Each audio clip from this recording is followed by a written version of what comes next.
ఒక 15 నెలల క్రితం జరిగిన ఎన్నికలలో మరి ప్రజలే ఓటేసినారో ఈవీఎం మిషన్లే తీర్పునిచ్చినాయో నాకు తెలియదు, కానీ ప్రొద్దుటూరు నియోజకవర్గానికి ఎమ్మెల్యేగా నంద్యాల వరదరాజిరెడ్డి గారికి డిక్లరేషన్ ఫామ్ ఇచ్చినారు. మీరు గెలిచినారయ్యా, మీరు ఎమ్మెల్యే అని. సంతోషమే. మేము ఓడినప్పటికీ ఆయన గెలిచినప్పటికీ ప్రజలే తీర్పు ఇచ్చి ఉంటే స్వాగతిస్తాం. ఈవీఎం మిషన్లే తీర్పిచ్చింటే అది ప్రజాస్వామ్యానికి మంచిది కాదు. ఇప్పుడు అది అప్రస్తుతం. ఆ వ్యవహారం పక్కన పెడదాం. ఆయన ప్రొద్దుటూరు నియోజకవర్గానికి ఎమ్మెల్యే. కానీ నా ప్రశ్న ఏంది ఇక్కడ అంటే కనుక, అధికారపూర్వకంగా మీరు ఎమ్మెల్యే అని చెప్పి ఎన్నికల కమిషన్ డిక్లరేషన్ ఫామ్ ఇచ్చినది నంద్యాల వరదరాజిరెడ్డి గారికి. కానీ ప్రొద్దుటూరు నియోజకవర్గంలో ఎమ్మెల్యేగా వ్యవహరిస్తూ ఉండేది, అధికారులు కూడా ఎమ్మెల్యేగా రిసీవ్ చేసుకుంటూ ఉండేది వారి కుమారుడు కొండారెడ్డి గారిని.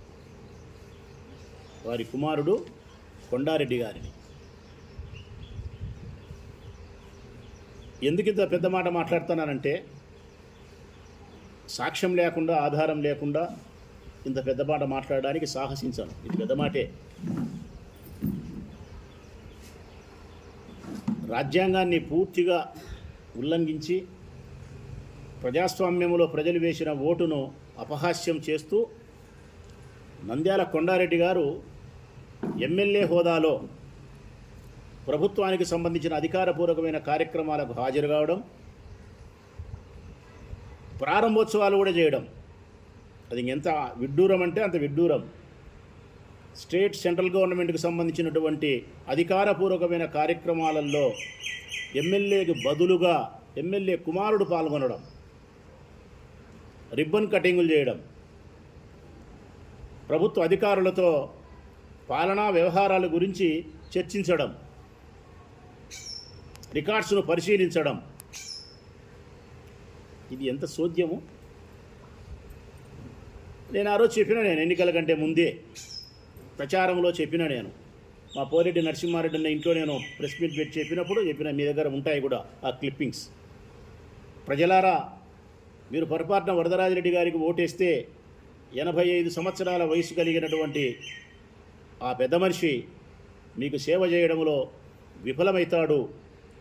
ఆయన మానసిక శారీరక పరిస్థితులు సక్రమంగా ఉండవు.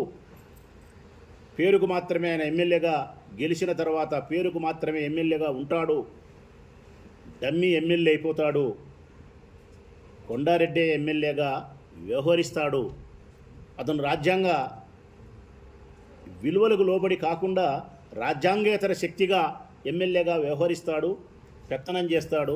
అది మీ స్వేచ్ఛకు, మీ ఆనందానికి భంగమవుతుందని చెప్పి నేను ఆ రోజు చెప్పినా. మరి మీరు చేస్తారేంది? మీరు ప్రజలకు అన్యాయం చేస్తున్నారు. ప్రజలకు సేవ చేయడంలే, ప్రజలకు అన్యాయం చేస్తున్నారు. తెలుగుదేశం పార్టీ ఎమ్మెల్యేలు చెప్పిన మాటకు డూడు బసవన్నయ్య తలలు ఊపుతున్నారు. పెద్ద అధికారుల దగ్గర నుండి చిన్న అధికారుల వరకు ఇందులో ఏమీ భేదాభిప్రాయం లేదు. ఎంఆర్ఓనా, ఎండిఓనా, పోలీసా, కలెక్టరా, జాయింట్ కలెక్టరా, కమిషనరా, డైరెక్టర్ అనేది లేదు. ఏ టు జెడ్ నిజాయితీపరులైన కొంతమంది అధికారులు మినహాయిస్తే ఈ భారతదేశ రాజ్యాంగానికి విలువనిచ్చి ప్రజల యొక్క పేదరికాన్ని, సమస్యలను రాజ్యాంగబద్ధంగా వారికి సంక్రమించి హక్కులను గౌరవించి ఏ అధికారైతే చట్టబద్ధంగా వ్యవహరిస్తున్నాడో వారికి నా హృదయపూర్వక నమస్కారం, వారికి నా సెల్యూట్. వారిని మినహాయిస్తే డూడు బసవన్నలైన అధికారులందరికీ హెచ్చరిక చేస్తూ ఉన్నా, ఇలాగే మీరు ప్రవర్తిస్తూ ఉంటే తప్పనిసరిగా భవిష్యత్ కాలంలో దీనికి మీరు మూల్యం చెల్లించాల్సిన పరిస్థితి ఏర్పడుతుంది. ఈరోజు చేసే ప్రతి తప్పుకు భవిష్యత్ కాలంలో మీరు మూల్యం చెల్లించక తప్పదు. నా వరకు నేనైతే వ్యక్తిగతంగా ఈ ప్రొద్దుటూరు నియోజకవర్గానికి సంబంధించి ఏ అధికారి చట్టవిరుద్ధంగా వ్యవహరించినా, ఏ అధికారి ప్రజలకు అన్యాయం చేసినా, ఏ అధికారి తెలుగుదేశం పార్టీ నాయకుల మాటలు విని వైఎస్ఆర్ కాంగ్రెస్ పార్టీ నాయకుల కార్యకర్తలకు అన్యాయం చేసే ప్రయత్నం చేస్తే చట్టవిరుద్ధంగా వారి అందరినీ గుర్తుపెట్టుకుంటా. వారందరి పేర్లు మా దగ్గర ఒక బుక్ పెట్టుకున్నాం. వాళ్ళు రెడ్ బుక్ అనేది ఒకటి పెట్టుకొని వైఎస్ఆర్ కాంగ్రెస్ పార్టీ నాయకులను కార్యకర్తలను జైలుకు పంపడానికి ఏడిపించడానికి పెట్టుకున్నారు. మేము పెట్టుకునే బుక్ అది కాదు, నేను పెట్టుకునే బుక్కు. ఈ 5 సంవత్సరాల కాలంలో ఎవరైతే మీరు భారతదేశ రాజ్యాంగానికి విరుద్ధంగా వ్యవహరిస్తారో, ఎవరైతే ప్రజాస్వామ్యాన్ని అపహాస్యం చేసి ప్రజలకు అన్యాయం చేసి తెలుగుదేశం పార్టీ నాయకులకు డూడు బసవనులై చట్టవిరుద్ధంగా మీరు ఉద్యోగాలు చేస్తారో వారందరినీ జ్ఞాపకం పెట్టుకునే దానికోసం మేము కూడా ఒక బుక్ తయారు చేసుకున్నాం. ఆ బుక్కులో మీ పేర్లు లిఖించబడతాయి, మీరు చేసిన తప్పులు కూడా లిఖించబడతాయి. 3 సంవత్సరాల తర్వాత మీ కర్మ చెడ్డదైతే మళ్ళీ చెప్తా ఉన్నా మూడోసారి, మీ కర్మ చెడ్డదైతే మా పుణ్యం పుచ్చితే మేము గన ఈశ్వరుని దయ వల్ల అధికారంలోకి వచ్చినామా, 7 సముద్రాలు చెప్పినాడు జగన్మోహన్ రెడ్డి. 7 సముద్రాలు కాదు, పాతాళ లోకం కింద ఇంకొక లోకం ఉండి మీరు దాచిపెట్టుకున్నా కూడా తీసుకొస్తా మిమ్మల్ని నేను. మీ ఉద్యోగాలు ఉండవు, నేను జైలుకు పోయేది కూడా గ్యారంటీ. ఇది మీరు మా హెచ్చరికగా భావించండి. పొరపాటున కూడా మీరు తెలుగుదేశం పార్టీ నాయకులకు డూడు బసవన్నలై మీ ఇష్టానుసారంగా, ఇది ఎక్కడి న్యాయమయ్యా? ఎమ్మెల్యేకు బదులు ఎమ్మెల్యే కొడుక, కొద్దిగన్నా సిగ్గు, మానం, మర్యాద, రోసం, లజ్జ ఏమన్నా ఉండాయా ప్రభుత్వ అధికారులారా? తప్పు చేసే ప్రభుత్వ అధికారులారా, ఎట్లా మీరు ఇట్లా పనులు చేస్తున్నారు? మీరు గౌరవించాల్సినది, మీరు సహకరించాల్సినది ఎమ్మెల్యే గారికి. ఎస్, ఆయన ఎమ్మెల్యే, ఆయన గౌరవించండి, ఆయనతో కలిసి ప్రజలకు సేవ చేసేదానికి సహకరించండి. నేను కాదనను, నేను ఒక ఎమ్మెల్యేగా పనిచేసిన. నేను ఇవన్నీ కూడా మీకు ఏదో ఊరికి అబద్ధాలు చెప్పినా అనుకుంటే పొరపాటు. ప్రభుత్వ అధికారులకే చెప్తానా, చెప్పలే. నేను అన్ని సాక్ష్యాలతో సహా మీకు చూపించదలుచుకున్నా. నేను ఇది మార్కెట్ పరిశీలన, ప్రజలారా. ఇది నేనేమి అధికారులకు ఇది చూపించే బాగుపడతారని చూపిలే. నేను దున్నపోత మీద వాన కురిసినట్టే ఈ చెడ్డ అధికారులకు ఇవన్నీ నేను చూపించినా కానీ ఏం ఉపయోగం లేదు.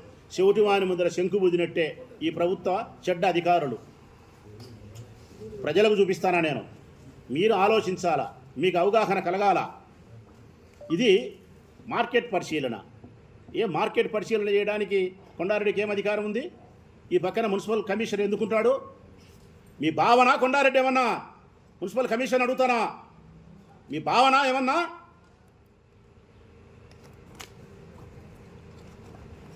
ఇది అన్నా క్యాంటీన్ రికార్డు పరిశీలన. ఏంటికి పరిశీలన చేస్తాడు? అన్నా క్యాంటీన్కి సంబంధించిన రికార్డు నువ్వు ఎందుకు ఇస్తావు? ఎంతమంది బూదిన్నారు, ఎంత లెక్క ఖర్చు అయింది, మంచి ఏం షెడ్ ఏమని చెప్పి ఏమైనా బాకీ ఉండవా నువ్వేమన్నా?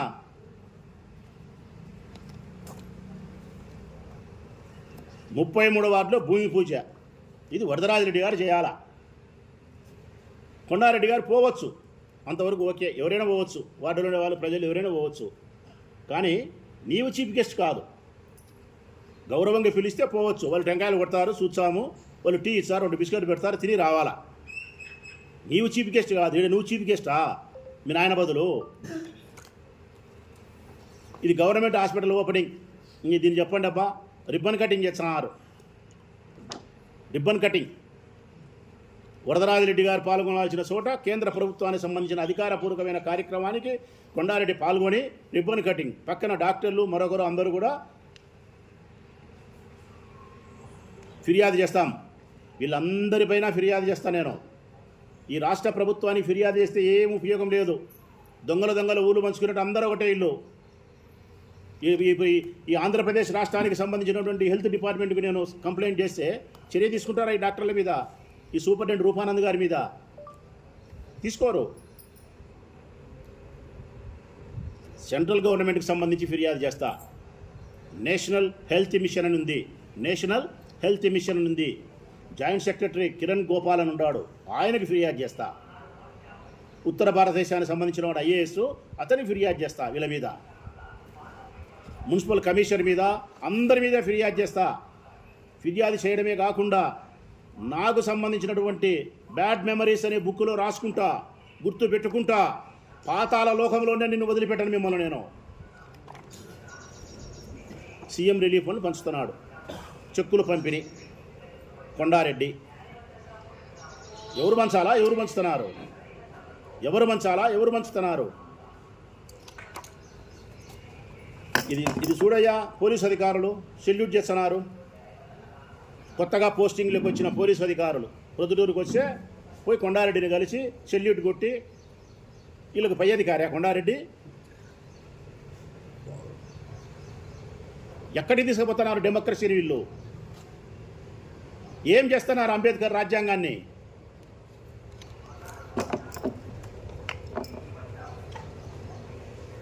కొండారెడ్డికి స్వాగతం పలుకుతున్నారు డాక్టర్లు.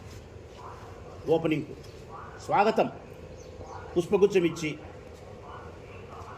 మీ ఇళ్ళకి పిలుచుకొని, ఆ డాక్టర్లు మీరు ఇళ్ళకి పిలుచుకొని అల్లుడికి అల్లెం పెట్టేట్టు పెట్టండి, మాకు అభ్యంతరం లేదు.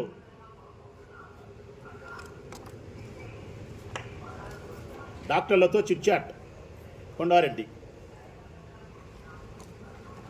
ఇది మార్కెట్ పరిశీలన.